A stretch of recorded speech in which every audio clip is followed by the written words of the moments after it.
I'm not complaining myself, but I tell people, between my wife and I, we work 5 jobs, and that's how we make ends meet.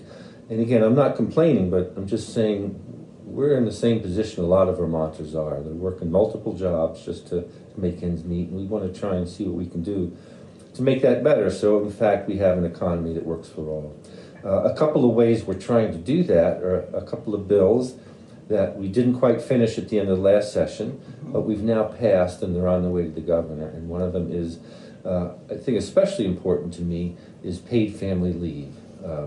We've also voted on minimum wage, but for me, paid family leave is one of those things that affects people right across the spectrum.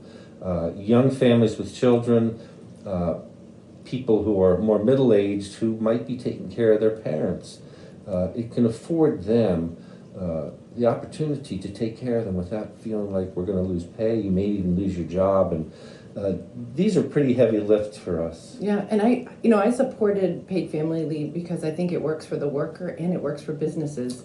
I hear from a lot of my constituents who run small businesses, and we own a small business, and paid family leave gives us a tool to support our employees. It doesn't cost us, it's not like the expense of health insurance, and it gives us a tool in our toolbox because we really, we have some challenges with keeping and attracting workforce in Vermont, and I see this as a really exciting way for us to attract new workers and families to live in Vermont. I think, what is it? We're the 18th? Is it the 8th state to adopt this? I think there's 7 states in the District of Columbia. Yeah, and I think when I saw what other states were doing, I thought, if we don't do this in Vermont, we're really going to be at a disadvantage. And I think it's a very affordable way to build in this insurance premium that's paid through payroll. Yeah, it's a small step. It would give people 12 weeks of paid leave away from their job at the most, or people don't have to take that much. But after having a baby, that's not a lot of time. Right. And compared to what the rest of the world does, it's a very small step. And out of the 40 most wealthy industrial nations in the world, we are currently the only nation that does not have a nationwide program in this regard. It's time for us to join the rest of the world and put this into effect. I agree. I'm excited, and I hope that the governor will not veto this. But all indicators are pointing to him vetoing this bill, and I hope that our colleagues will be able to do an override of that veto. Yeah, likewise. I hope the governor doesn't, because I think it flies in the face of some of the other things he says about trying to attract younger people and young families to Vermont. This is right there in what we're trying to do. This is a very attractive thing. When I talk to people with young children, this is much more important than a lot of the other things we're doing, and for them to even think about having more children, or, as I said, or starting a family. Yeah. This is an essential thing, and not to make people jealous, but it just shows the perspective. My brother-in-law has a daughter in Canada, and between what she gets from the government program and from her employer, she just went back to work from maternity leave. It lasted 18 months. Yeah. Well, that bonding time with children, as we know, I remember when I had my kids, I had to make a pretty tough decision. Yeah. And I couldn't really, what I was earning in my job, I was going to be turning over to a babysitter. Yeah. And so I took time off, and it really put my career about 5 years behind, and my earning power. And I really feel like this is one step that we can make. We know it's not perfect, right? We know that this will lay the foundation for, I think, for our working families. You made a good point there about how it's helpful to women too, and mothers, and it's one of the challenges they face with trying to progress in the workforce, and leads me to look at the minimum wage bill, because what we found is that the majority of people who work minimum wage jobs in Vermont are women. Absolutely. There's a terrific report. The Vermont Commission on Women is doing some great work, and this is the third year of a report that's come out. Because when we invest in women, we are investing in children. And when we look at poverty in our state, we know that that's where we can affect the most change. And so women disproportionately have these minimum wage jobs. And so we know that a single mother cannot, or a single parent cannot afford to live on minimum wage. So this is an important step. It's just an important step in the right direction, and we know we need to do more work to create more better paying jobs in the state. Yeah, people who work full-time should not have to rely on government benefits just to make ends meet. So it's a win-win if we can keep moving ahead with this. But again, the governor has suggested he's going to veto this, and this hurts people really at the lower end of the economic spectrum. And I would hope we could look for ways we can help, and we think that's what this bill does. Sure, and it also puts more dollars into our economy. When people have more money in their pocket, they put more money into our economy, and The local economy. the local economy, and tax and our taxes, which help run government. Yeah. So I think it is something that I feel is very necessary, and especially us living on the borders of New Hampshire and Massachusetts, we know that people can make choices about where they live and where they can work, and so we want to keep them in Vermont. And the interesting thing is, if we raise the minimum wage, it gives us an advantage over New Hampshire. Many people often talk about how New Hampshire has some economic benefits, but New Hampshire's minimum wage is still pegged to the federal minimum wage of $7.25. Yeah. Can you imagine trying to live on $7.25 an No. hour? No, so that seems absurd in this day and age. So your committee has been pretty busy. We have been very busy, and I have to say I love this pace because the work that was done in the off session. I sit on House Corrections and Institutions, and it's both a money committee and a policy committee, and we work on the capital bill and the capital budget adjustment. But at the top of the session, we wait to dig into the budget after the governor gives his budget address. So in the first 3 weeks of the session, we have time to do our policy work. And we've talked about it before, though what's been going on during the off session is Justice Reinvestment 2. And this is been work that's been done by the council and state governments with our 3 branches of government. Incredible work looking at digging into the data and what is driving our corrections or people into our facilities, but also with the Department of Corrections is supervision of 8,000 people who are out on furlough, parole, and in our facilities. And it is been a very rigorous 5-month process, and they came to us last week and presented a really in-depth recommendations on policy and what we can do to change that. Because we've talked about this before, Mike, but back in 2007, we did Justice Reinvestment 1, and we were able to really divert lower risk, lower... we bent the curve. We bent the curve because we were looking at our incarceration, or folks in our facilities, that number go up to 2,500. So we're down to 1,800. We are at 138% capacity now, though, in our facilities, and we are sending people out of state. And we even though it is actually less expensive to house people out of state, our values are that we want people to be here. So it's a pretty in-depth report, and I'm excited to be working.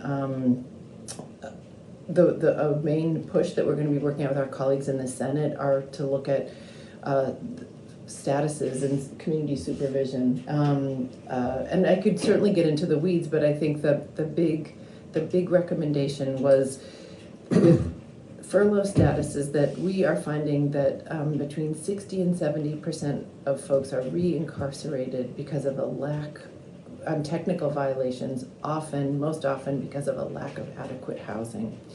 And that to me is really a profound statement. I think what's happening is as the report stated, is that people coming out or going into our facilities have more complex needs, both mental health and substance abuse disorders. So coming out, we need to really readapt the kind of housing that we have. Currently we have a lot of sober housing and housing that doesn't allow for example, women with children. And so it's a real deep look at how can we work within the Agency of Human Services to better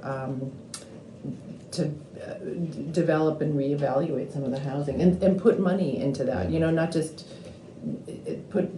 invest in these upfront costs that will help bring these numbers down. So it's complex, and that on top of I just have to comment, we have there's a big upset within the Department of Corrections right now because of a story that came out in 7 Days in early December around sexual harassment in the women's prison. And so there's a new commissioner, Jim Baker, who is in as an interim commissioner. He has a very strong reputation for turning around the police department in Rutland a number of years ago. There's an investigation going on. So, what we're hearing about is also there's a lot of stress going on within our facilities. It's a hard place to work, as you can imagine. And they're very understaffed. And they're really understaffed and it required overtime. And so we're really, I'm encouraged by what I'm hearing from the commissioner coming in and how we can do better recruitment and retention. And, people spend a lot of time at these facilities, and we need them to be better places to work and better conditions for everyone. So we're looking and trying to shift the culture within corrections. So we could go on. I could go on, as you can tell. It's a topic that I'm pretty passionate about. Yeah. Well, it's something a lot of people are interested in back home and across the state, because I think our sense of justice is that we want to make sure that all people are treated in a way that helps them be better. And right now our system has a lot of holes in it, and especially in regards to substance abuse and in relation to mental health, to trauma. What we know now is the research shows that the background of people having trauma, or I should say untreated trauma, shows up in behaviors that are antisocial and wind up getting people locked up. And so, in our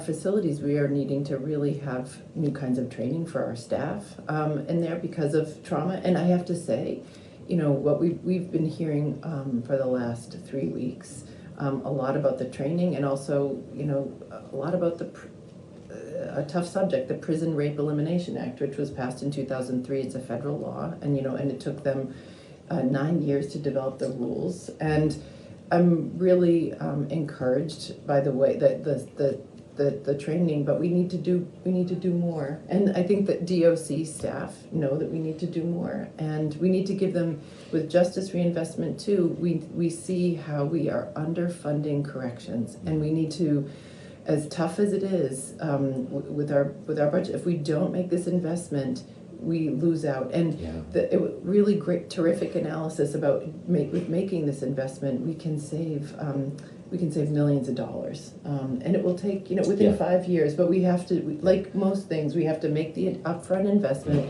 and also invest in our community supports for corrections, because we know that people have, for being treated for mental health issues, it's more, we have greater success outside of corrections, actually, as you know from your work. It's an area, like several others, that state government really needs to start making investments in people, or more and better investments in people, because if we want to keep moving forward, we can't keep cutting and not making those investments. As anyone who's made any successful investments knows, you have to spend some money to make some. Yep. And I think in this regard, we're talking about the forgotten people, the people who don't get much attention. And from my perspective, we all benefit as a society when we can make accommodations for those, and it helps all of us. It adds to the quality of life, and there's carryover there. And just think about all those people, if they can be more productively involved in our communities, and they're contributors to our communities, their children will be more successful. We can disrupt this school to prison pipeline. And it's, I see a continuum.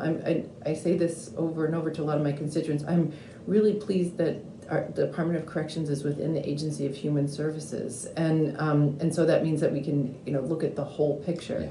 And as Justice Reinvestment, the Council on State Governments, commented, though, there are some silos within that, and we don't need to spend more money in certain areas. It's just making sure information is shared across agencies. So, this is something that improves our society, saves money, and also just makes it a better place to live. These folks are coming back into our communities. So. Yeah. Certainly we're looking at a lot of other things, and one of the things, as I started out by saying, we're concerned about helping our economy work for all Vermonters. And Vermont is really a lot of small businesses, and what we're trying to do is keep our finger on the pulse to see what would work for them. You have an idea now that you're trying to... Yeah. Well, I come into the legislature from the arts field, and one of the things that I have seen through my work before entering the legislature is in New England and nationally, this conversation about the creative economy as an engine. And in 2002, about a year ago, a report came out from the National Governors Association, which was about rural prosperity through the arts. And it is some really incredible examples of what's going on in other states.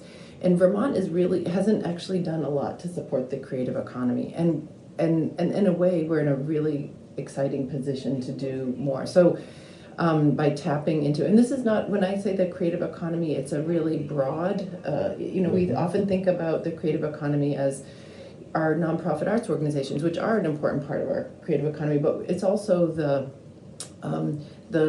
folks who are making work that's, for example, Vermont made handcrafted furniture that is sent to people all over the country. One of my constituents, the Vermont Wood Studio in Vernon, does this. They have a kind of national market, and it's because we have a strong Vermont brand that stands for quality and craftsmanship, and really what we need, so this idea that when we did our rural economy bus tour in the fall, we heard about the success of the Working Lands program, which was a program that invested in agriculture. It was in response to the need, a shifting economy in our working and needing to support our working landscape and to diversify it. And we also heard about the strong impact that the arts and recreation sectors have, and they're often interconnected. So with a colleague of mine, Representative Zott, we came up with a piece of legislation that we introduced last week for a Working Hands program, which is modeled on the Working Lands program, which is a way to tap in some small resources to help our businesses, our creative businesses and entrepreneurs to expand, grow jobs, create, through technical assistance and some investments to expand. So I'm excited about the legislation. We had 18 legislators sign on, and it's going to be introduced into House Commerce and Economic Development, and the vice chair there has been supportive of the idea. So, I think it gives us another tool in our toolbox, and it also addresses the question of how do we attract young people to our state? I hear this all the time. We're lucky that we live in the greater Brattleboro and Putney, area, because what's attractive to young people, I hear this, it's like, they might not be artists, but also there's a scene, there's a vibrancy, and that's what, our small rural communities can offer, whether it's in our downtowns or our studio tours or just this vibrancy. It's what, young people, whether they're single or looking to start a family here, or have small kids, it's a really part of a lifestyle, and it's an equalizer. It brings people together in a way, in a really powerful way. So I could go again. I'm passionate about this, but I'm excited, and and I'm hoping that we can get this across the finish line. We have some good support with the Vermont Creative Network for this bill, and folks within the Agency of Commerce and Community Development. So I know that we'll work with colleagues to improve these ideas, but hoping that it can be an economy that works for all of us. So. It's a great start, and it's actually very creative in looking at how to boost the creative economy. So thanks for your work on that, and thanks for everything. And I want to editorialize a little bit here that Sarah's just been a great addition to our caucus here. She's been a very productive member who works hard, and it's great to have you on board. Well, it's great to be part of a really wonderful delegation that works together. Yeah. You know, it's a pleasure to work with you. We do work together well, and I think that was really illustrated recently when the challenges that the Brattleboro retreat Absolutely. Are facing came to the surface, and this delegation really came together to support them. We recognize there's some challenges that they have to face on their part to change, but we didn't think the state understood how valuable the retreat was to the whole state and to our area. And in working together, I think we impressed upon the state the need to continue to support the retreat and its place in the providing mental health services and in the local economy. Absolutely, and so I think it became visible when the governor mentioned it in his State of the State address. Yeah. And now, however, the work is not over because it doesn't, contrary to what the governor said, those dollars have not showed up in his recommended budget to support the retreat. So it's because that will show up in the capital bill, which comes through my committee, and also in the big bill. And so we will be needing to advocate and continue to advocate. And I feel confident that through the work of our delegation that we can do that. You bet, yeah. So thanks a lot. Thanks. It's great talking with you, Mike, as always. And early in the morning here as we get ready to start our day. Yeah, and I just want to say I appreciate, it's really an honor to be up here, under this golden dome, which you can see in this illustration behind us, but it's really an honor to be up here doing the people's work. So. Yeah, indeed it is, and to be able to try and do something to give back to our communities this way is a privilege that we certainly don't take for granted. And to that end, we want to make sure we're here, but we're ready to listen to what's going on for you. And sometimes things come up during the session. For instance, if somebody's having trouble with heating assistance or some other thing that's happening in town and you don't know where to go, email us, give us a call. The information, our contact information is on the legislative website. Yes, please be in touch. Yeah. So thanks to the people back in Brattleboro at BCTV for helping bring our work. Take care.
calling the select board meeting to order at, let's call it 6:20, well, let's make it 9 because the other one was 8. I'll entertain a motion to approve the minutes from January 23rd, 2020. So moved. Second. Is there any discussion? Hearing none, all those in favor of approving the minutes from January 23rd, 2020, signify by saying aye. Aye. Opposed? Abstentions? Okay, I vote in the affirmative, the motion passes. So, additions and deletions, we need to add under new business, town meeting lunch, or under old business, town meeting lunch, because we did discuss that. And then under new business, first-class liquor license. I have one. Okay? Under highway, roadside mowing.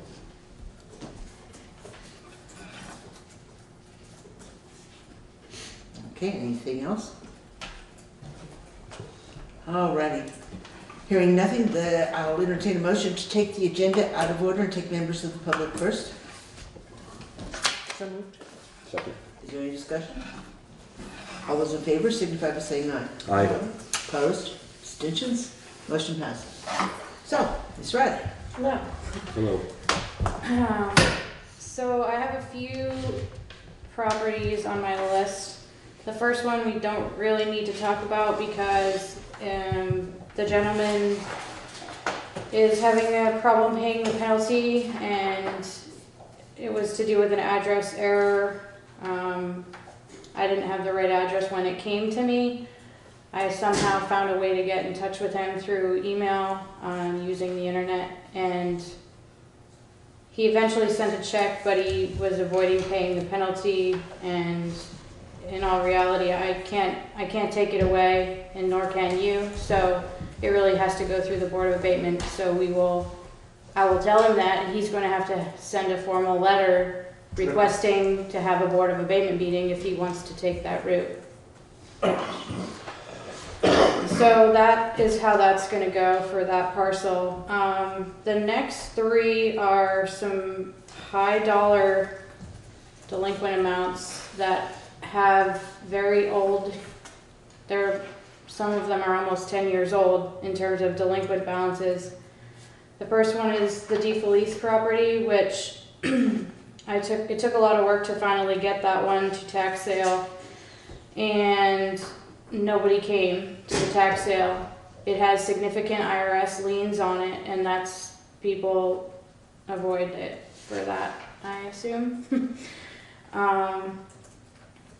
I just don't know what the town is wanting to do with this. It's leaving a big balance on the delinquent list, and I don't know where to go from here. I mean, I've gone down all avenues that I can, and I don't know if you have any suggestions as to what we should do here. And that's sort of not the same situation, but the next two are similar situations where I brought the Kopasinski and Jewett to you before. Those two are a little different in the fact that there's no heirs, there's nobody coming to, you have, when it goes to tax sale, you have to be able to give people notice, and we have nobody to give notice to, and nobody's owning up to the properties. So these balances are just sitting here, and to me it's frustrating, but. Well, and again, there's not really anything that this board can do. We can't make those go away. That would be a discussion again for the Board of Abatement. But given the fact that the last two properties on there are both tied up in some manner of probate, the original owner is dead. Right. You're talking about either reopening a probate somewhere else or establishing a probate, and yeah, every time we get into these, we seem to get into real serious trouble, like we did with Lisa Johnson. And I'm just a little bit concerned. But what is the alternative? It can sit there and continue to do nothing, and sooner or later it will become abandoned property. It's not hurting the town right now. What happens after it becomes abandoned property? Then the town can sell I don't know what statute, Is that certain? I don't know what statutory, how that statutory applies, but I do know that sooner or later it's going to be considered abandoned. I mean, we had a piece out in West Townsend. It was part of, it seemed to have gotten mixed up in the tax maps that we sold as abandoned. That nobody claimed. I don't remember who bought it. Galbraith? Yes, We got 9 years on this one, right. so Again, how does that process work? I would assume that an attorney would have to tell you how long something would have to go before it would go into abandoned. Okay. I mean, you made every due diligence to try to find the errors, not errors, the errors of the property of the original owner. And not being able to find them, then technically it's been abandoned. Mm-hmm. But I don't know how long it has to be abandoned before the town could actually take it over. All right. So I'm in the process of another tax sale right now, so when I talk with them, I'll just ask them that Ask that question. question. I think I have before, and I'm pretty sure they did say 10 years, but I don't know if it's not just gonna happen. I'm sure there's gonna be There's gonna be some, fees associated with getting it to that point. probably, because it would be sold like that other piece of property was on a quitclaim deed, as opposed to a research deed. In other words, you may or may not have clear title Right. to this property, which is what we did with that piece with, and that wasn't Galbraith, was it? On Yeah, Barber I think it Road? was. Okay, which is the way that piece of property was purchased, that abandoned piece. Well, this one, there's only a year left, so I guess at this point, we better try that avenue than with Kopasinski. And I said that was strange because again, he died in California, which makes it really hard to track down. Do you know what happened with Jewett? Is that I local? don't, no, it is, well, his wife or was in Brattleboro, I thought, but I think I did finally get a hold of her and she wanted nothing to do with it. Well, I would run it by the attorneys just to see how long it would take to constitute abandoned property. And then what'll happen is when it stays on the rolls like this, it's continuing to add the taxes each year so that the board, when that comes up as an abandoned piece of property, can be made whole, knowing how much money was actually owed on it. So we kind of have to keep that in the background, just so we know how much the town has invested in the property. Yep. Okay, but, and Felice, all I could do is wish you luck on that one. Because maybe some slick lawyer at some point in time will decide to come in and take on the IRS. Well, somebody has purchased a parcel that does have this, and he seems to have found ways to Really? To work with it? work with them, so I hope somebody else has that gumption, but until then, I guess it just stays where it is. That'd be my suggestion. Okay. And like I said, to those other two, if you run them by the attorneys when you do the tax sale, just see how long it is. But we do need to keep that amount continuing to build so that when it finally lands here, they will know how much they need to get back to make the town whole. Okay. Okay, and as far as that first one goes, again, just a quick letter, which you've already done repeatedly, but just tell him, it has to go through a formal process of abatement for us to be able, or for the town to be able to consider removing it, and there is no guarantee that will happen. Yeah, I don't know how much clearer I can be, but if he doesn't do it, it's just gonna Well, sit it there. doesn't even have to be anything fancy, just a note to the town clerk, requesting a Board of Abatement hearing over the confusion on the address and the penalties. That's all it needs to say. And then there'll be an abatement meeting and it'll go from there. Right. Okay. Okay? Anything else for us? Don't No? think so. Well, have a good time in the heat. Thanks. Have a good meeting. Thank you. Thank you. Okay, so let's not get all this mixed up. All right, then moving back to the agenda, the warrants, wherever they ended up. Make a motion to pay check warrant number 1 out of the general fund in the amount of $1,326.94. Is there a second? For second, is there any discussion? Hearing none, all those in favor of paying general fund warrant number 1 in the amount of $1,326.94 signify by saying aye. Aye. Opposed? Abstentions? Motion passes. Make a motion to pay check warrant number 2 out of the highway fund in the amount of $197.94. Second. Any discussion? Hearing none, all those in favor of paying highway warrant number 2 in the amount of $197.94 signify by saying aye. Aye. Opposed? Abstentions? Motion passes. Make a motion to pay check warrant number 3 out of the equipment fund in the amount of $51.28. Second. Any discussion? Hearing none, all those in favor of paying equipment warrant number 3 in the amount of $51.28 signify by saying aye. Aye. Opposed? Abstentions? The motion passes. Okay, so then moving on to the reports, town trucks already posted weight limits? Yes, I spoke with Montpelier, and municipal vehicles are exempt. Oh, okay, we know what you're talking about, but you might just clue Rob in on that, because he wasn't here. At last Thursday's meeting, Irv was here, and he questioned the weight of the new Western Star, fully loaded with material, with a front plow and a wing on it, and felt that we were overweight for the registered weight of the vehicle. Well, there is no registered weight of the vehicle. Anything for municipal is left blank in the box, and we are exempt from any weight limits. Okay, and then you wanted to add roadside mowing. So I received from HP Fairfield the equipment schedule, slots available for roadside mowing. There are 2 changes from last year. One is the fee, which increased by $100 per week. And the second is, when we rented in the past, we rented for 3 weeks, but technically we rented for 120 hours. If we ever put more than 120 hours on the meter, we were charged an hourly fee for the machine. They no longer do that. There's no restrictions on hours anymore. Okay. So the new rate of $3,300 per week, it's gonna take us 120 hours to mow the town. I could do that in 2 weeks.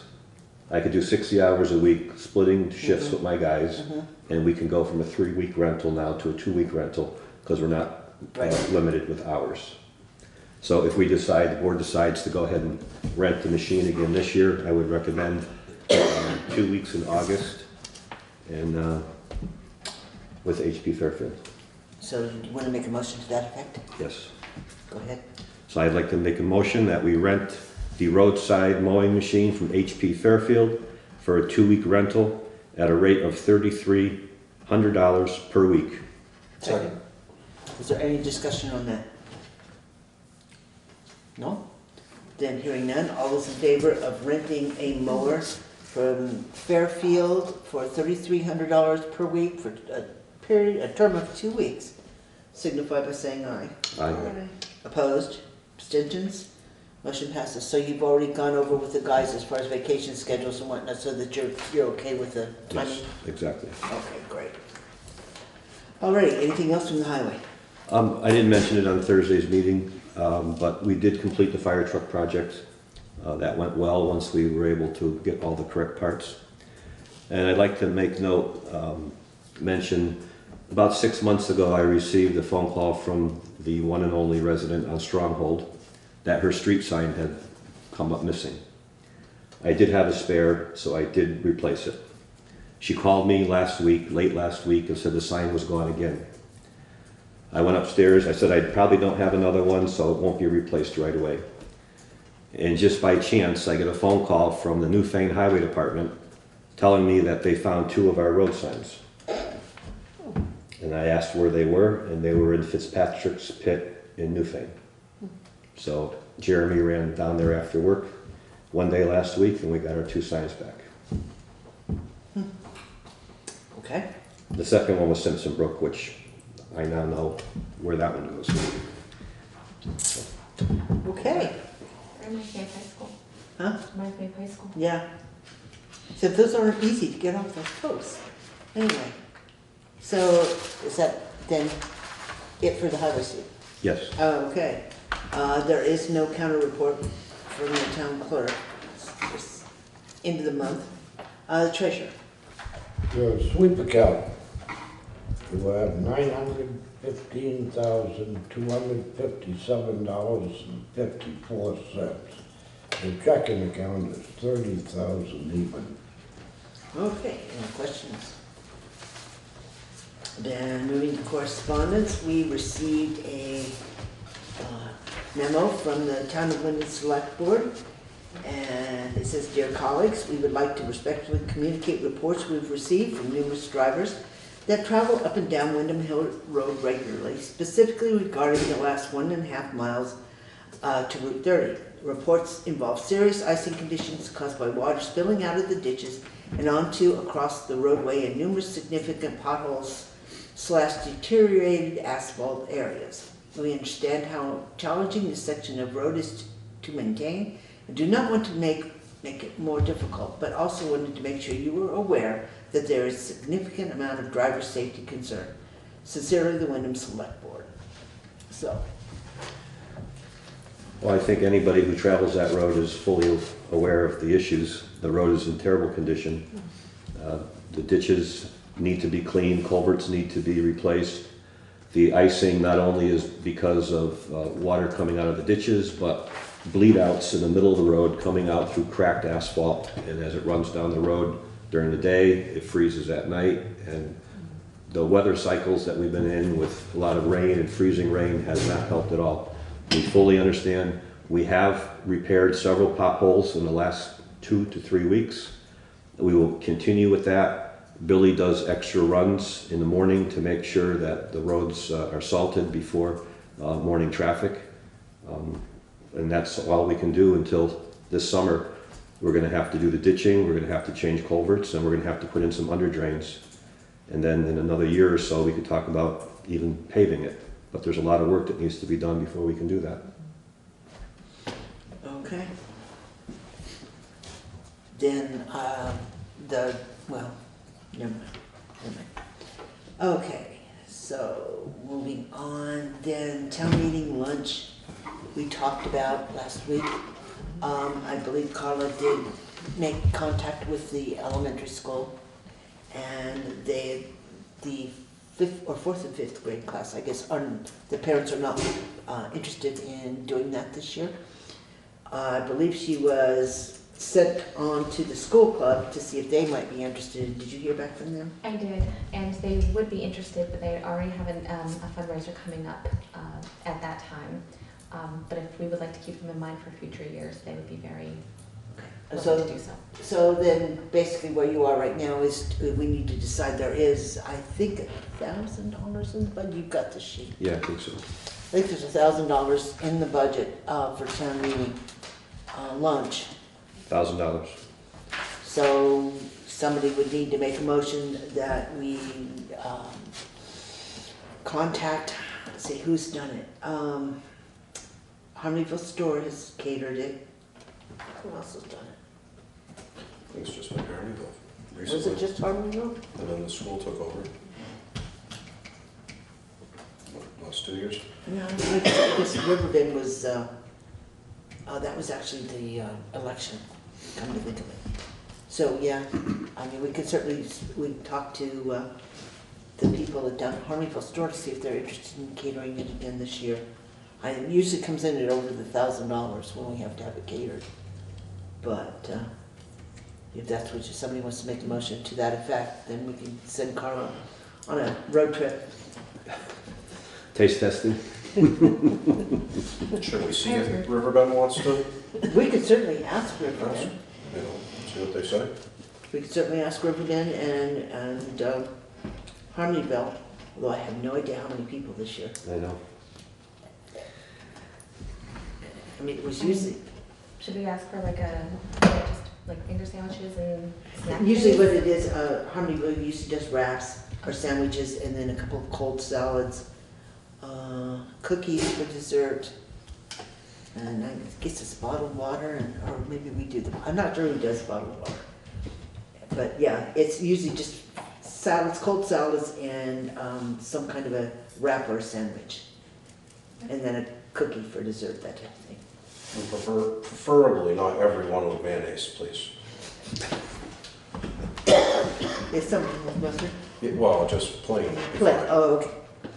Okay, No so, condiments on. so do we want to make a motion to have Carla explore those two entities, just to see?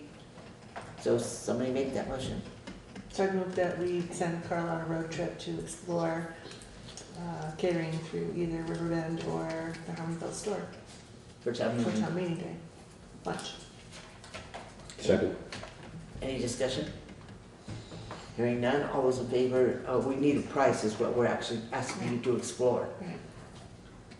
Oh, less than, No, there's no lesson, just find out what they would do for approximately, what do you want to say, 150 people? I think that's right. I mean, the town Didn't they meetings used to be usually, didn't they used to be potlucks back in the day? oh, that's long. I want to say, the early voting is, in the morning, is usually about 130 ballots. School board goes first or not this year? There is no This year. school board, No school board this year. there's no school board at all, There's no so school yeah, board at all. which is going to impact the number of people there. So maybe 100? I'd rather err on the side of caution. So yes, roughly 150 people. So all those in favor of sending Carla on a road trip to explore the possibilities of either Riverbend or Harmonyville Store catering town meeting lunch, signify by saying aye. Aye. Opposed, abstentions, motion passes. So you'll have to come back and let everybody know what the, answer is? Okay. Then moving on to new business, the time clocks. You could start because you start. Well, I can speak for the time clock at the town garage. The date no longer works, so it does have accurate day and time, but not month, and I can't change it, so the month is blank. Okay, and what do we actually, what's the issue here? Our hands do not work on the time clock, but it actually does punch the correct date. It's always 6:30, Yeah. but it punches the correct time. Okay, so the question is, do we want to actually take a look at replacing those? I would think so. And I think Carla's already looked at the possibility of the digitals. Is that Yes. what you were looking at? I've explored the idea of digitals, which are comparable in price. Actually, and some of them are even less than the manual or these clocks that we currently have. I think it's just kind of, what do we really need out of them? Just something that keeps the month, day, time, and just knowing that we have to reset them if the power goes out. Well, the only thing is, are the digitals, are they internet capable? Is that how they're working? How are they setting their time? There's some that are internet capable that See, you we can try, but yeah, couldn't do that at the garage. they don't need to be. No, I think it's they just really as long as don't. it's punching it, stamping it. That's all we need. So do you want to have Carla come back with some potential prices Please. on replacements for the time clocks and what would be involved? I mean, they've all got electricity because that's been run into, so the electricity's already in there.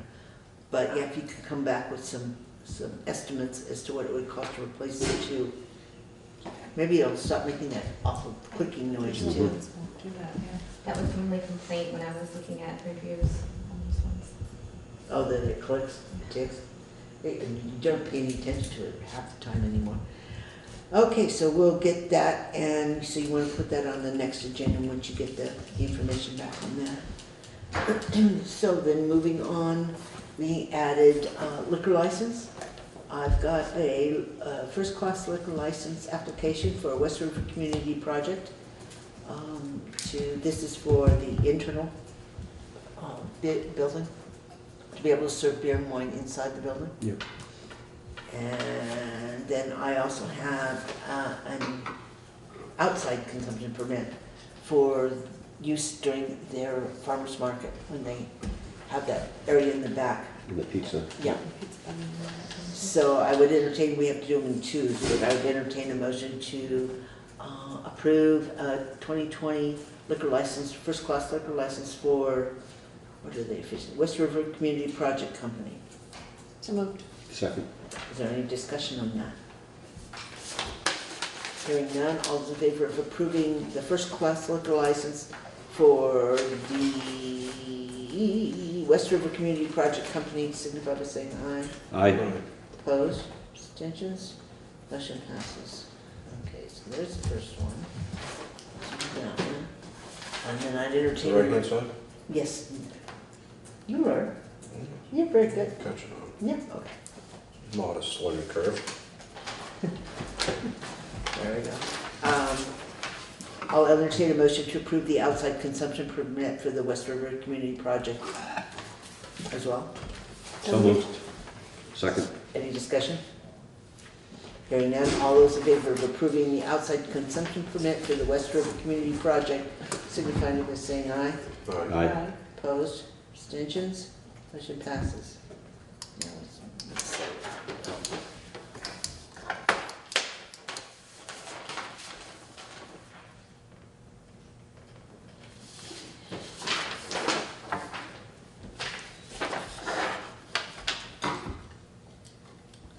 Alrighty, so the next regular meeting is scheduled for February 11th at 6:30. And if there's no other business, anybody, I would entertain a motion to adjourn at 6:55. So moved. Second. All those in favor? Aye.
It's 5 o'clock. We'll call the meeting to order. I do need to add to, I guess, unfinished business or new business, a retirement. So if there's no objection to adding that. We do need to do an executive session. I want to do it on the early side, but why don't we give Tim and Emily a few minutes, Kelly, a few minutes, so we can get through some of the other stuff. So let's start with clerk's report. I have a report? You do. You have minutes of January 15th. Oh, okay. And you did a fabulous job on them. Thank you. I move we accept the minutes of January 15th. I second that. Any comments, questions, critiques? That was January 16th? 15th. 15th. 15th. All right, seeing none. All those in favor of passing the minutes of January 15th? Aye. Aye. Any Aye. opposed or abstentions? All right. Communications? None, although I did have a nice talk with Sue Sagowski at the VSBA. We are still technically in. She has not pulled the plug. She did say since we were not dues paying members, that is why they charged us for that benefits, the healthcare. So I understood that. I did have my same beef with her that I had at the meeting, just how do you change a law and then force us to pay a dues paying to find out about how to enact the law. And she also got to vent and say yes, and they made us do all the administration for that, and we're not getting paid, so. But we had a good conversation, so Vernon is gonna take it up again, and then maybe at our next meeting, we'll figure out where we're at. Related to that, although for another agenda, is I did contact VHI and the Agency of Education about healthcare and also Richards. So I have information that we could. Oh, okay, so we could do like a, Yeah. okay. That sounds good. Recognition of groups, welcome everyone. Thank you, BCTV. Oh, do you need a sheet? I'm getting it right now. Committee reports, I don't think we have any. Warrants and Even got the police signing on our.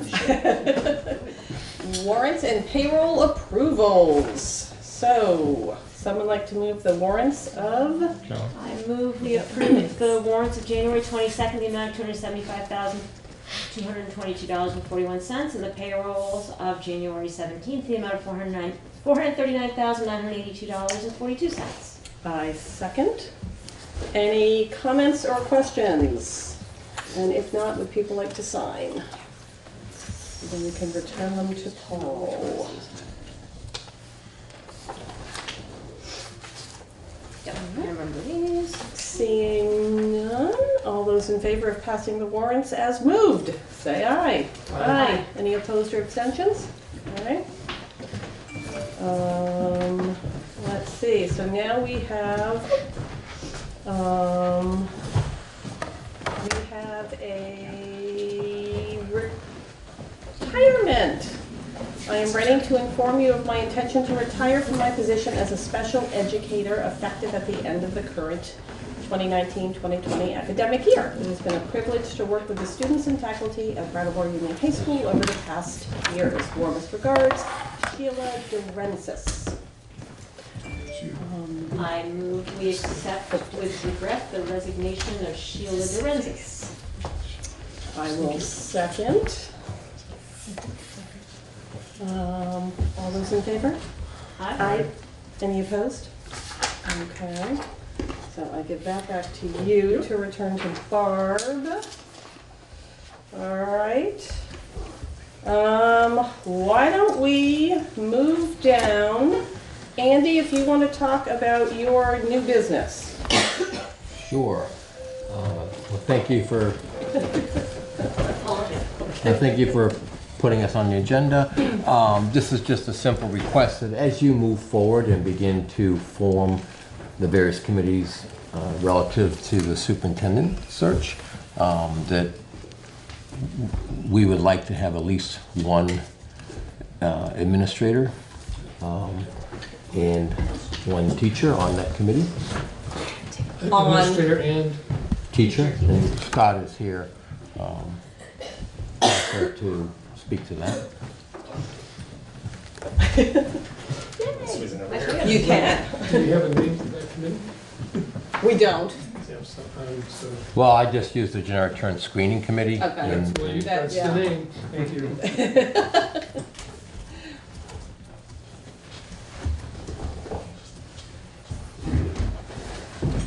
Okay. Anything else? Scott, do you want to say anything? or- Yeah, on behalf of WSEA, we agree with the administrators that, we would like to see, at least one administrator and one teacher also on the screening committee.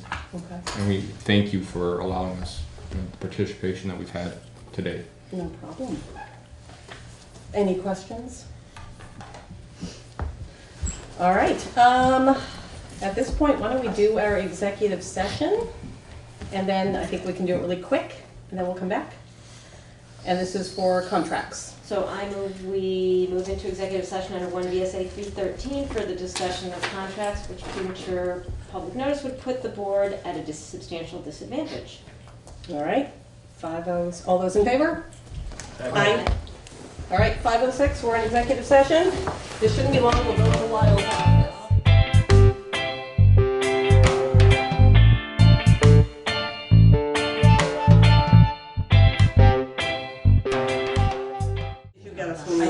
So we're out of executive session with no action taken. And if our technology works, great. If not, we will email blast everybody.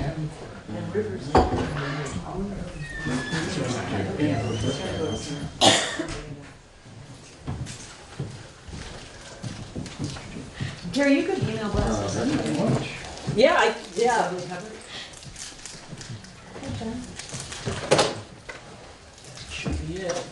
Should be it. Can we afford it to somebody here and maybe one of you has everybody else's email? Well, I've got everybody's email from spamming them constantly. I haven't done that in a while, so.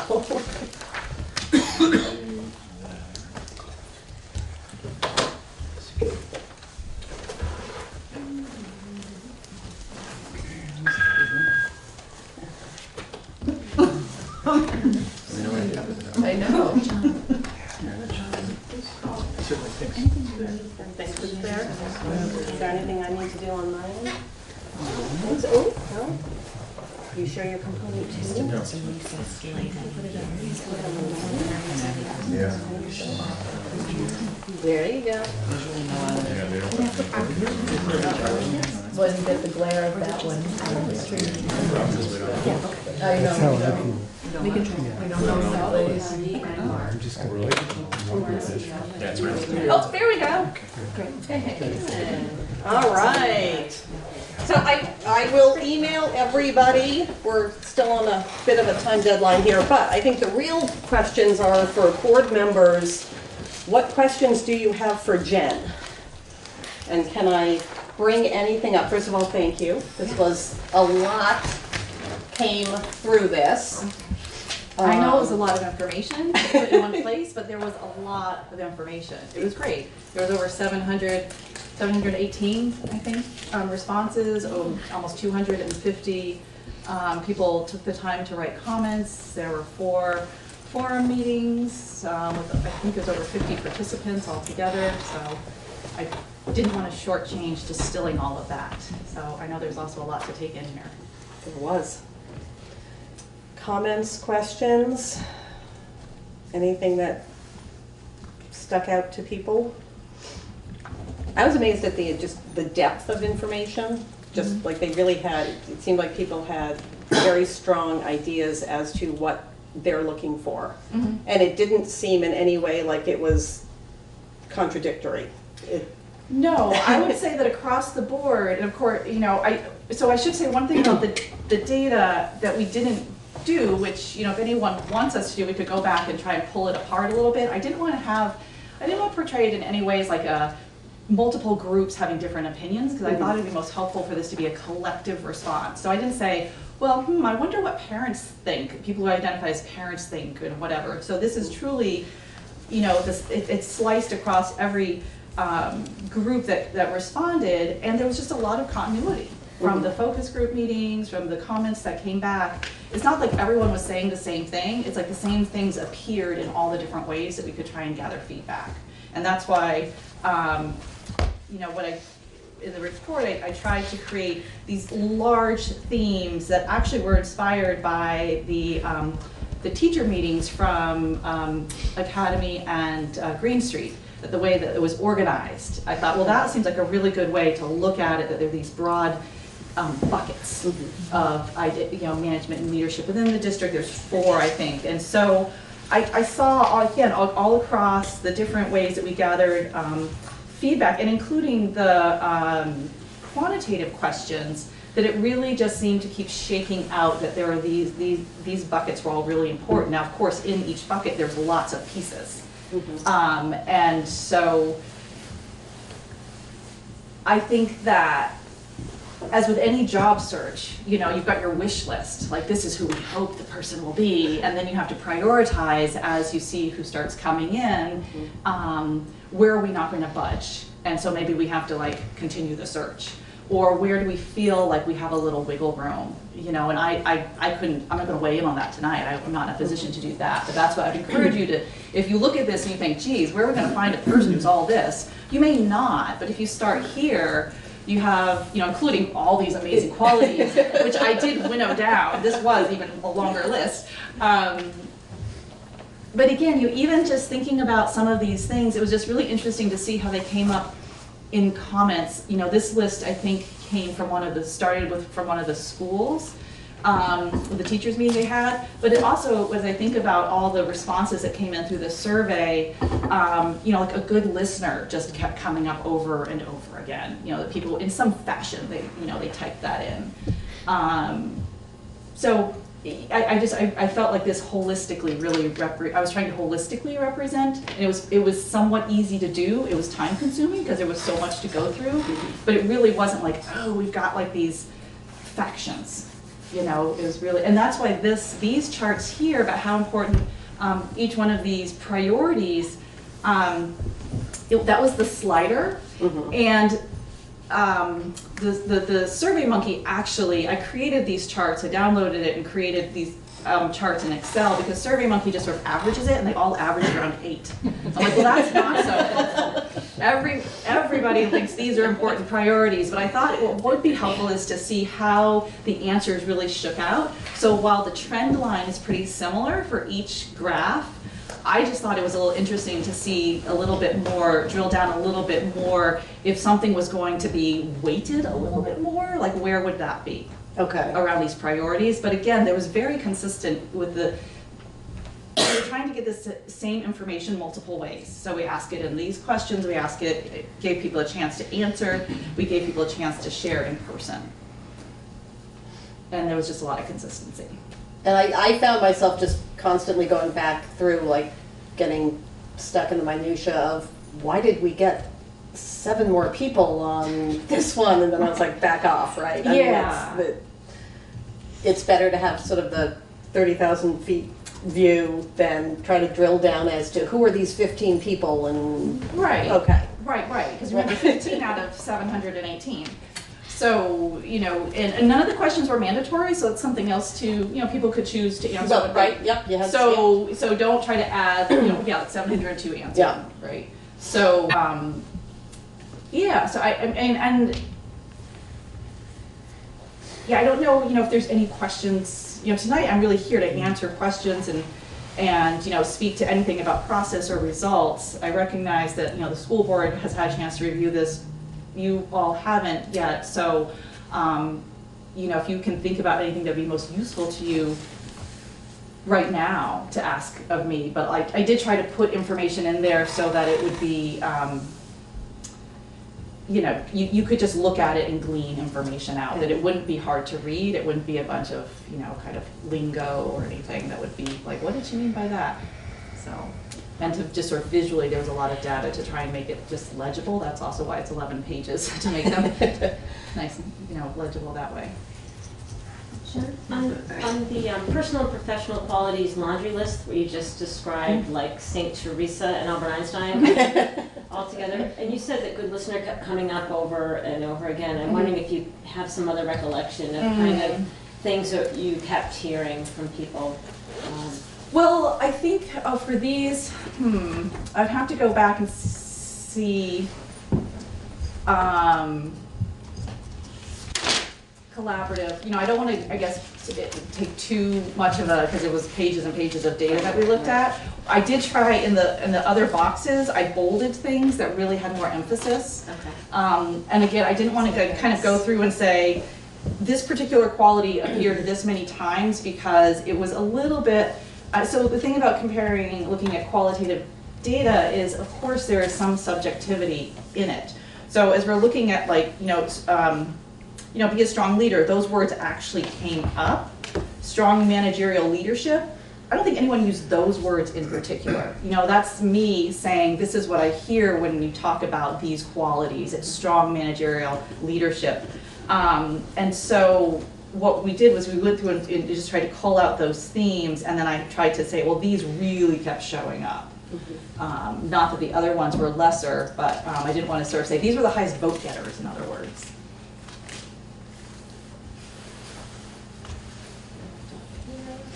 Other questions or anything we need clarification on? And is it just normal for people to skip? Is it just a... I Am I the only one who checks every box on a survey? So most of the time we are doing surveys for specific workplaces, and either we're not trying to gather that, or people don't skip it. Okay. So I'm doing a community-wide survey. I actually am not surprised, given this community too. I'm just not particularly surprised. I feel like, that it's not always. If your category isn't there, people tend to not want to say, well, this one most closely resembles me, and it was kind of hard. I wasn't sure how much we wanted to tease that all apart. Right, some of these I'm just like, okay, did you or didn't you? It's a yes, no, come on. Right, yeah, I couldn't speak to that in particular. Yeah. And one thing I will say, the town you reside in, there's so many others. I saw that right away. I was like, why are so many people from all these other towns answering? But it went out to, I think, the teachers, like they were one of the first groups to get it. I'm like, oh, well, that makes sense. Okay, right. So that's why there's so many others. Again, I didn't okay. really tease that apart to see in the end. I didn't say, oh, why are there 83? But early on, because I monitor it constantly to see what the participation is like. But it could be Dover, Marlboro, or they just, Tuition students. Yeah, okay. Yeah.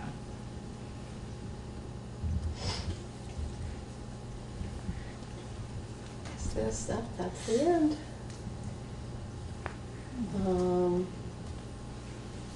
Other questions for Jen? So, I don't know if we want to look at the, oh goodness.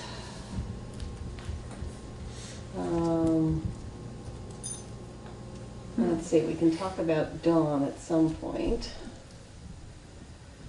Do that after. All right, so this is the job notice as I got feedback from a couple people and I kind of just squashed it all together. I can try to turn on tracking. Is that what I want? Let's see. Okay, do not freak out. So there was a lot of just, let me do that, just so you can see, just really tiny little, my thought. Is it possible to expand that a little bit? Well, so let me show you this, and then I'll get rid of the tracking. It's more of I wanted you guys to know this is not a hack job. This is very minor little tweaks. And then there is so let me get out of this. I never know where I need to be looking. It's got no markup. So Jen, let me ask this, and board members as well. What is the best way to make this so it's not so weird? It's sort of a one-pager at this point, and the question is, could all of this be moved to the job description link on the SU website? And how valuable do you think this is? So I would encourage you not necessarily to think of it in terms of pages. Okay. Because, for instance, if you're going to post this on a digital job board, it's not necessarily going to be organized as pages, right? So if you have like a master job notice, you can then adapt it for the platform that you're sending it to, if it seemed too long for that. Some of the platforms, you know, kind of have like 2 layers. So like there's the initial like attention grabbing thing, and then you click on it, and even within their platform you get to the more detailed one. Okay. So you might tease this apart and say, yeah, this stuff is going to be like the real The ad, headline, the okay. headline, and then they click on that to find out more, and they see the whole thing, but then they click again to get to the website to get the actual job description. I would just encourage you to not put up the job description in all of its, you know, well, it's very thorough, but you know, it's not what you, doesn't, you know, get you all It doesn't excited, grab you, right? It does not grab you. So, Yeah. so if this is I think that this gives you some flexibility about how much information you put where, you know, all at once. But if you put, it's hard, I wouldn't try to make it all, the job notice in its entirety one page, because it's just so comprehensive. Okay. I think you'll shortchange the depth of what you want to say. Okay. But the initial, you know, so it does sound, when I talk to employers, I'm like, this is marketing. So, you know, that's why it's got a little bit of that, like, you know, nestled in the foothills of the Green Mountains, you know, but we're trying to get people who maybe are from out of the area to get a picture of what it means to come here, right? And you think about, well, why do I live here? Why do I love it here? You know, why do other people love it here?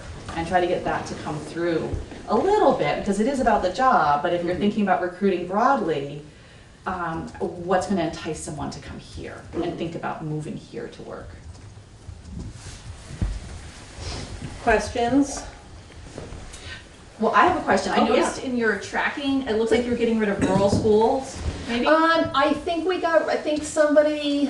I do not want to split hairs. I just wanted to mention that Okay. one particular one came up. No, we didn't. Okay. We moved it. You moved it. Okay, just so because it that became. came up a lot. I think before you had and Okay. understand the needs of rural schools, and somehow somebody tweaked it to and understand rural school needs. That's so totally we kept, fine. Yeah, it's just I wanted to be clear that was in there very Yeah. intentionally, because Yes. that came up Yeah. quite a bit. No, and that's where I think I should have moved it and not Okay. deleted it and retyped it. Okay, that was my. just checking. That was my I'm not bad. going to like, you know, micro edit your edits, but I just thought I mentioned that one. And this is actually all of yours, but I think I cut and pasted it, so it's coming up as if I added it all, which I did Okay, not. yeah. Yeah. It's like, ah. But I'm learning how to use a Mac, so. You can go, I think you can go to full screen. Full screen is a window. You know, There we go. where it says. Is that better? Maybe a little. So other comments, questions? So where we are in the process, just so we all kind of wrap around to this, Jen has completed her portion of things. So we've got the survey and forum data. We've got a really good draft of a job description. I had a great conversation with Dawn Collins, who is available to help us run the search. So Dawn is a former, I'm thinking I'm gonna get this right, teacher, principal, superintendent, school board member, state senator or Yes. state rep? Senator. Senator. And chair of the committee.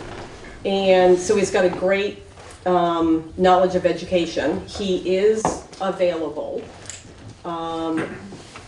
And he could start pretty much right away. He's available right now if we want to give him a call and ask him any questions. I know I sent you guys the notes of my call about how he likes to do things.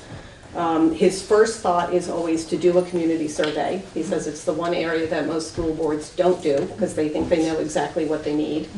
So he was thrilled to hear that we had done this. His next step is always to come down and meet with administrators, teachers, staff, everybody. Says you don't have to come, but he wants to have that meeting on the books. He says it can be 15 minutes or it can be 3 hours. And then he talked about how he has done screening committees that always have teachers, administrators, parents, school board members, not all of us. He's like, you pick 1 or 2. And he likes to help write the questions. He actually likes to be the one in the room asking the questions. He likes for the screening committee to listen. He doesn't like it when a superintendent can sort of play off people and say, oh, you're the school board member, I'm gonna go this direction with my answer to, he likes to have just, he asks the questions and everybody listens. He thinks that school boards ask too many questions, so he likes to rein school board members in. And he likes to, from the moment you put out the job, he likes 3 weeks. He likes to advertise for 3 weeks. He can go as far as 4. He thinks longer than that is foolhardy.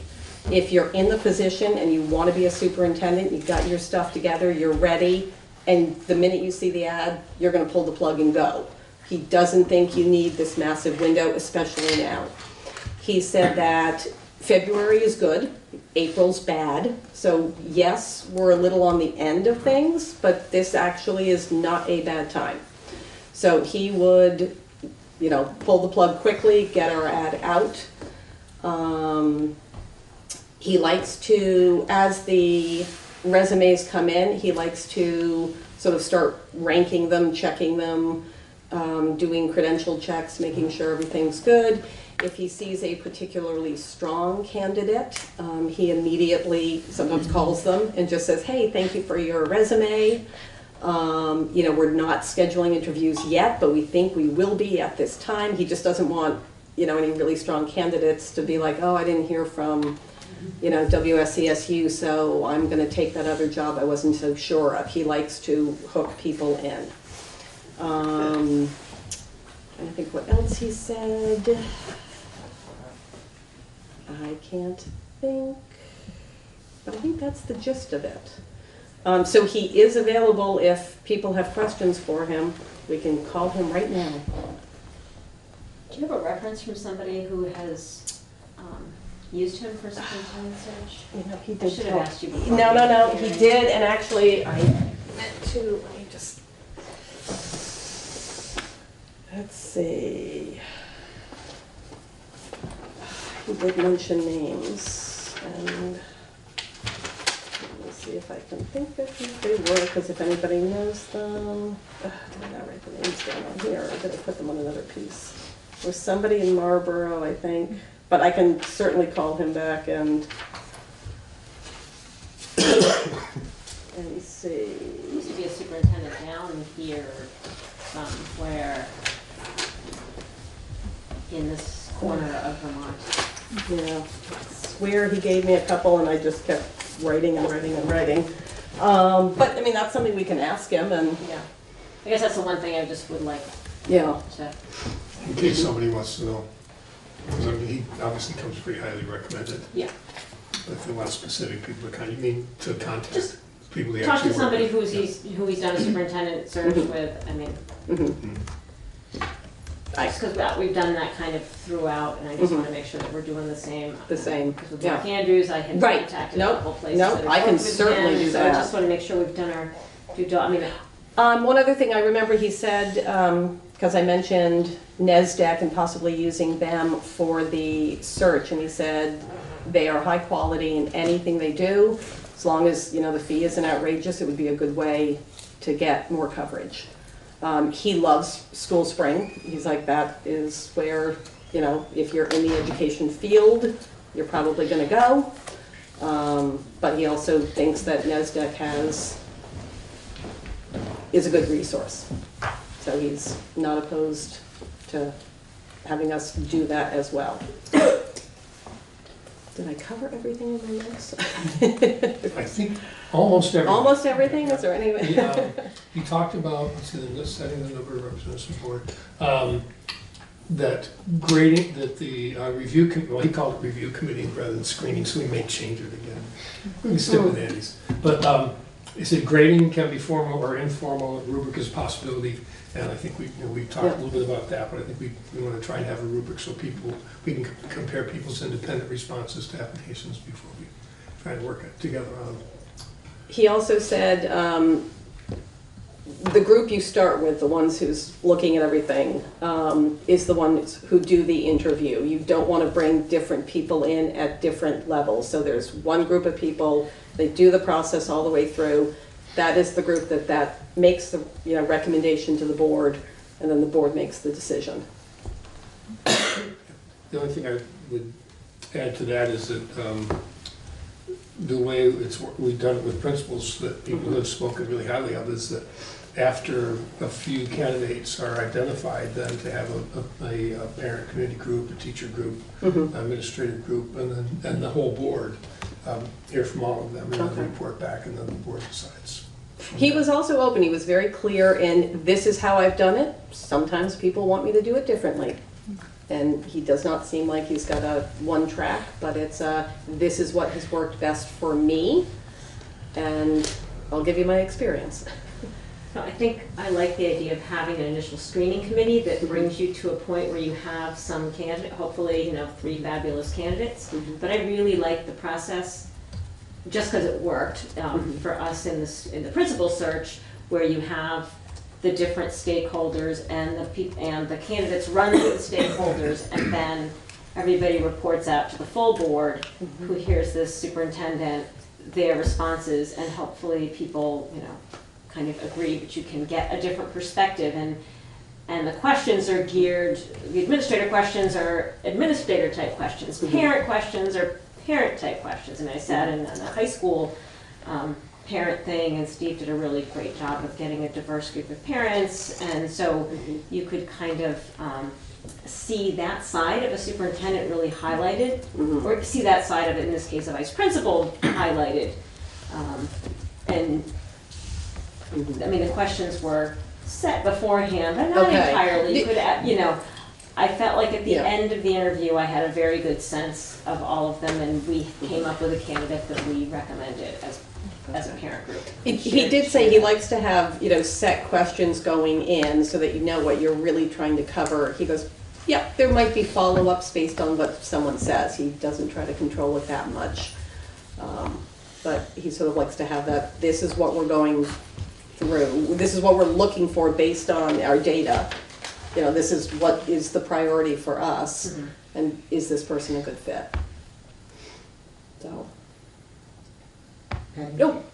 Where does Curtis fit into all of this? Curtis, we would probably continue to use depending on how we do this as a consultant. He's been, he worked with Jen on things, and at some point I think we should get him back looped in for the job description, just to make sure we're not doing anything.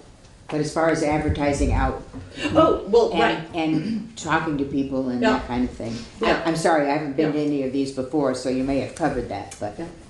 So I would expect, but it's up to the board, that we would keep him in the loop and, use his services. Particularly for reviewing materials and additional sites to advertise. So what do you think? Do we want to call Don, or do you want me just to call him and say, hey, we'll talk to you later? Or I like the idea of using NASDAQ's resources to do whatever we can do to cast our net as widely as possible. I like the idea of somebody that's going to come and actually work with us and be here present and help us walk through a process, and somebody who has sat in all these seats pretty much can represent any stakeholder in the process in terms of the large stakeholder pile. And so, I mean, I'd be for going, I'd love to have you speak to somebody and get a reference who's used him specifically for this. But I'd be for moving forward and getting this ad out and engaging Dawn and NASDAQ to get the ad out and start the process. and then maybe get him down. He's gonna be away for a little while, maybe get him down before he goes away. Right, I feel like he's gonna be here all of next week, so we possibly could pull something off Yeah, next we week should try to do and that. get, and then I think the main thing with him, if you choose to go this way, is finalize the job description and then get it out there. That is probably the most important thing. So, Yeah.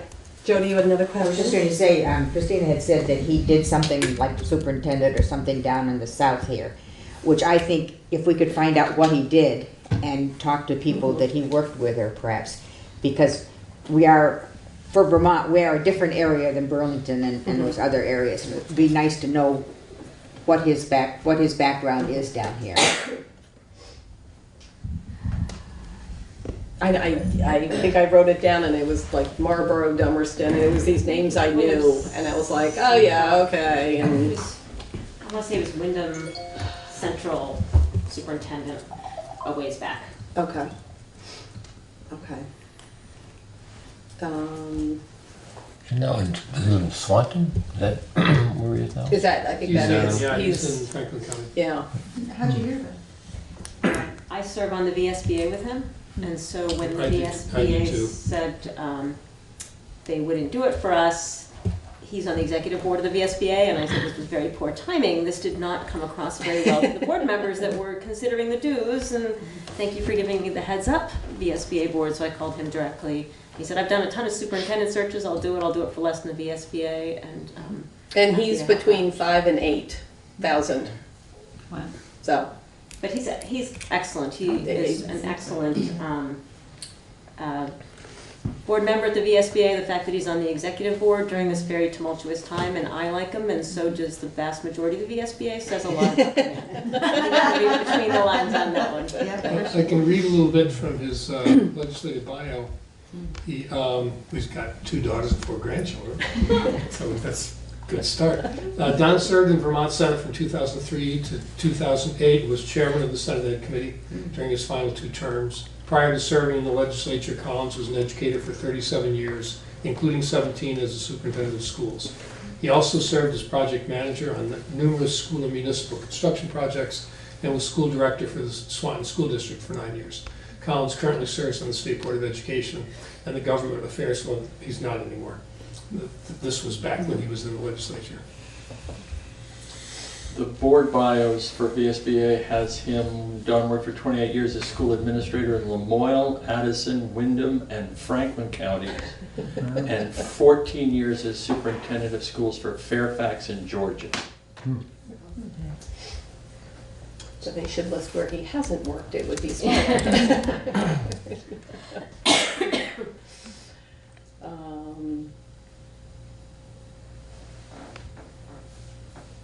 Other, But I'm just one voice.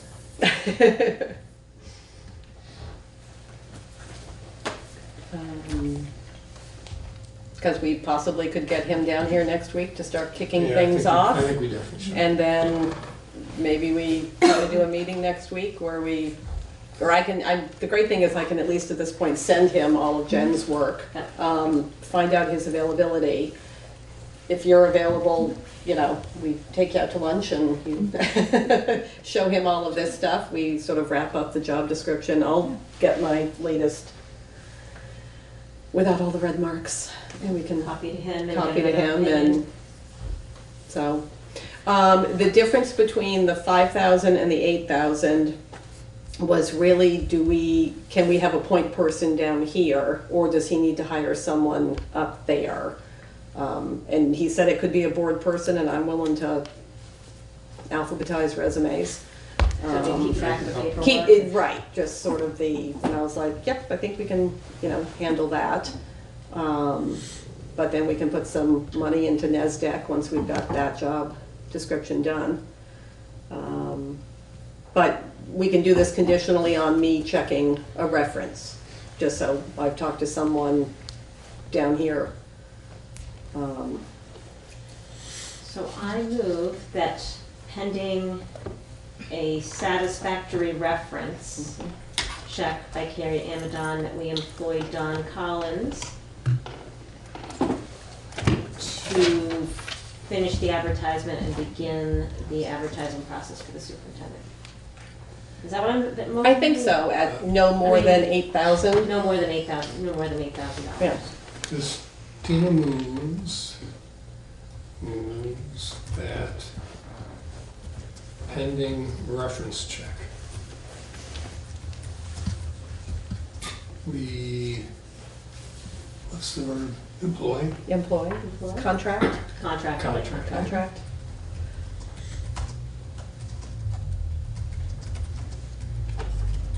For services, oops, I have a caps lock.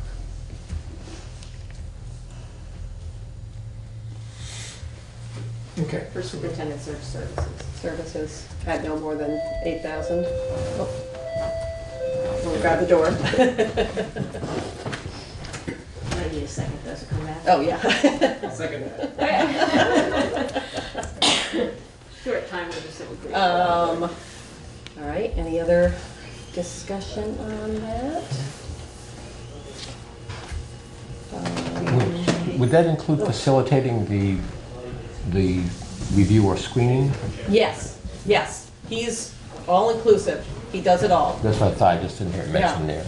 Nope, he's, all right, so I will check on the reference and then I'll give him a call tonight. You gotta vote. Oh, yeah, but then I will also arrange for him, hello, we're almost done, we're gonna do this.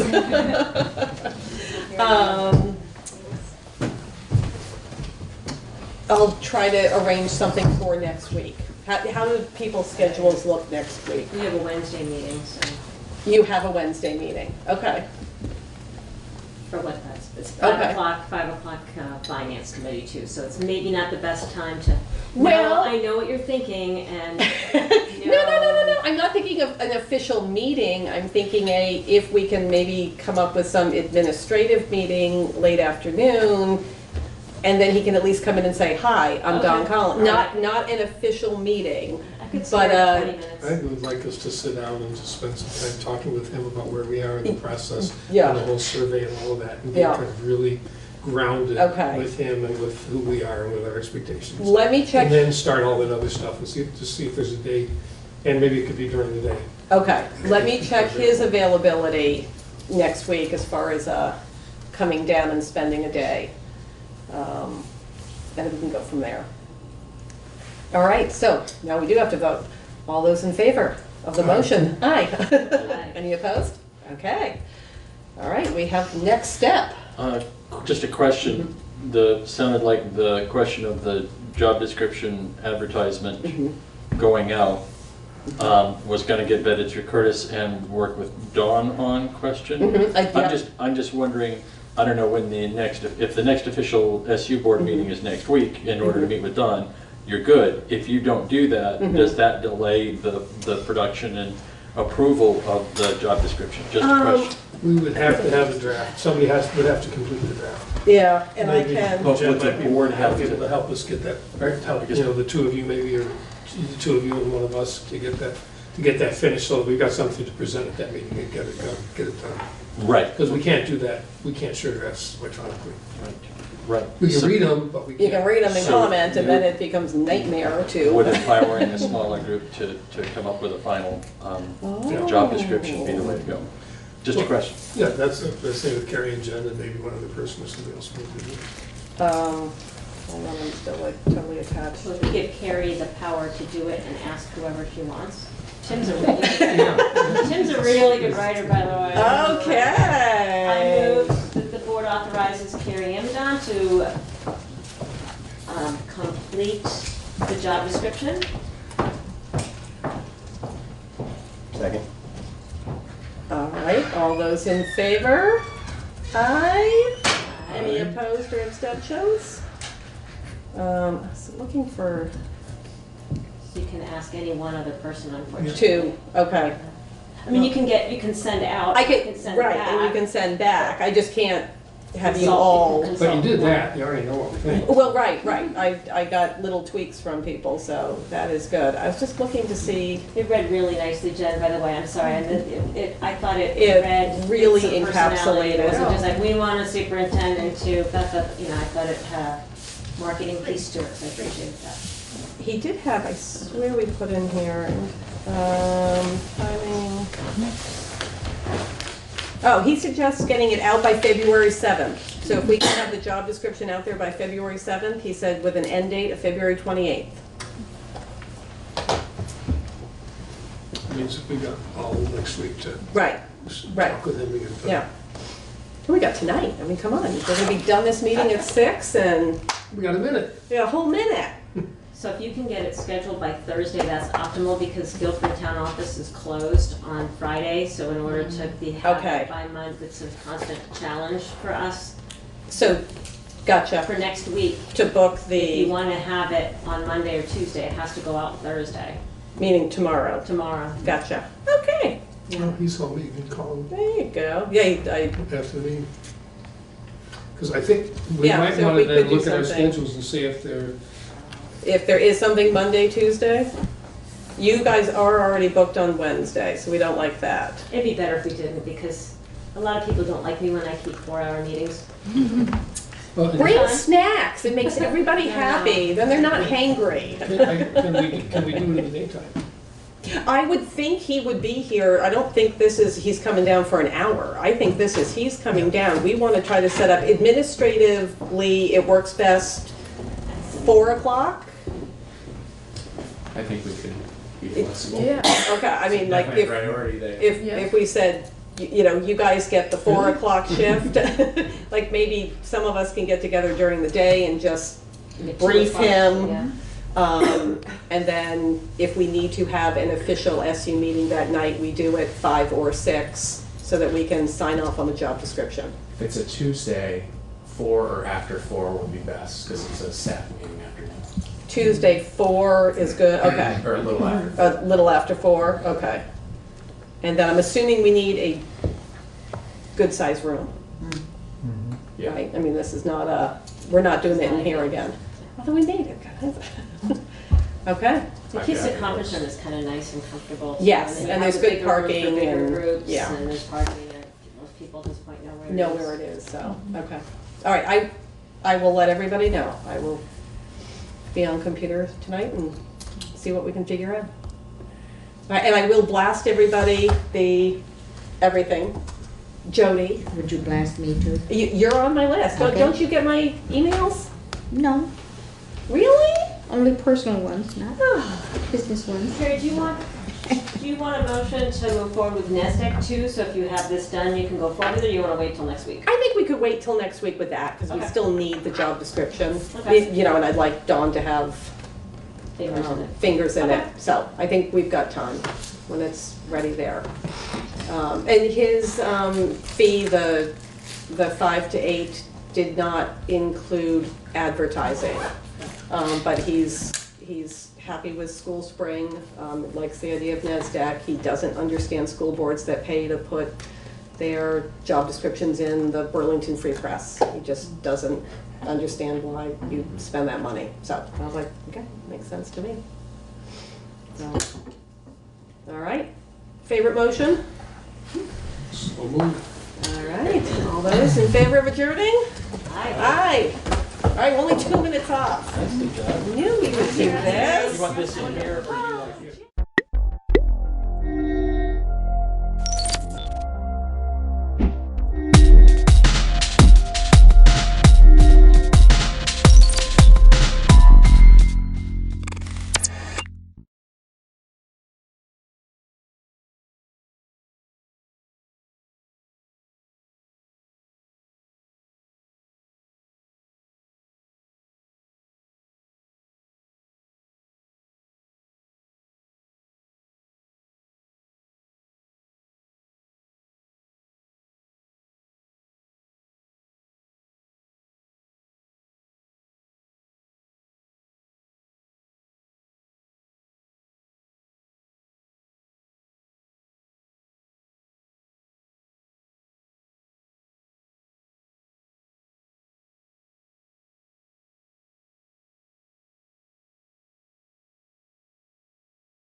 that the sun shines down its power to all the world and makes the wind blow strong as it will.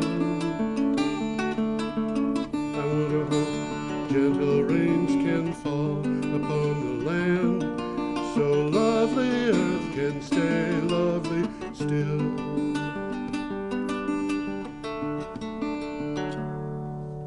Hello, ladies and gentlemen. Welcome to the 357th edition of Energy Week with George Harvey, me, and the amazing Tom Fennell.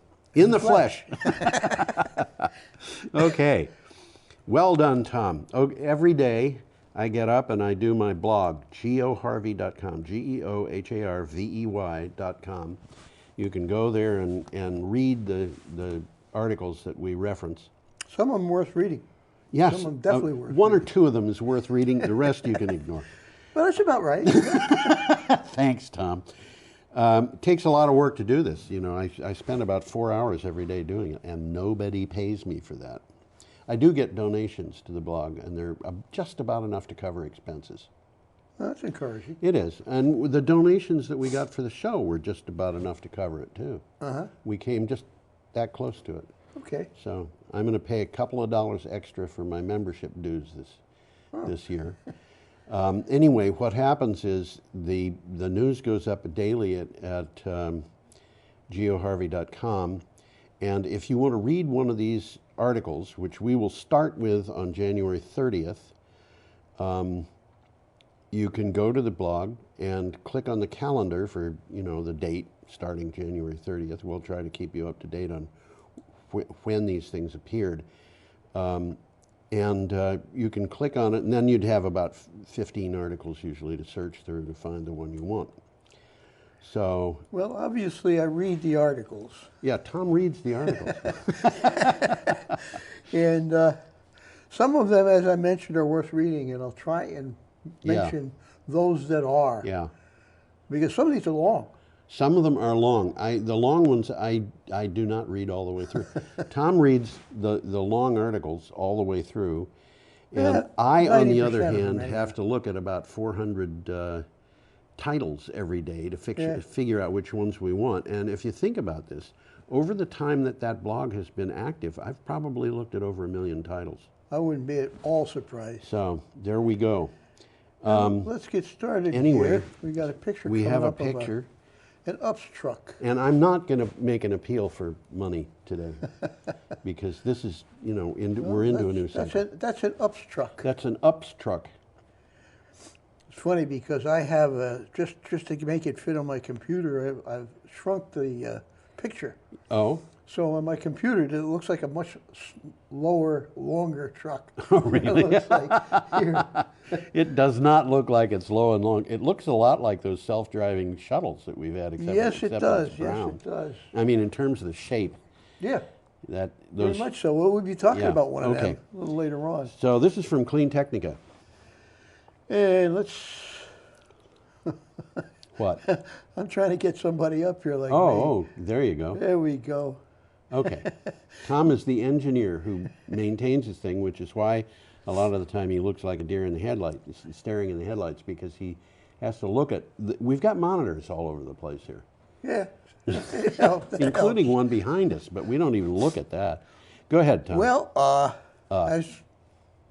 you'll look at the picture in the background, but it's a UPS truck. Yeah.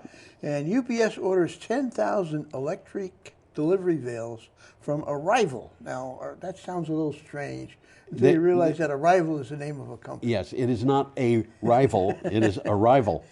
Arrival's electric delivery vans are priced about the same as conventional delivery vans. That's important. They're the same price, but have 50% lower operating costs. Now, that's significant. This turns it into, a squirrel could figure this out.